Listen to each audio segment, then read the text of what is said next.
Ало? Ало, Иляне, Да. що не сте предвидели за датата? Пише отгоре днес 10.2.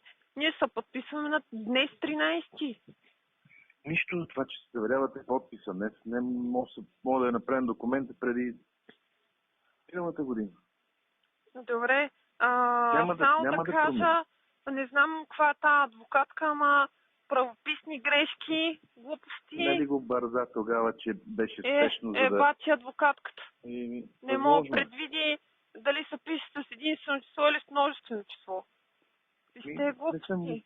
И чел да затова ти кажа. плащаме хонорарната адвокатка. Сигурно. 50 леви давахме за това. Браво. Може да си извършиш задника с тези 50 ля.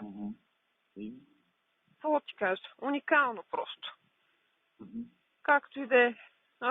Друг път това ще го подпишем, ама че ще ти казвам, че това мога и аз с моето скромно образование четвърта година право да го напиша.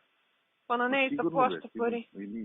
Сигурно мога да направим. Не съм го гледал в подробности, тогава тичахме за пликвали. Какво беше? Не помня аз. Това петък ли беше? Петък. Добре.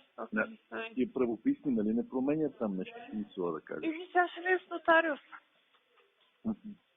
Добре ви.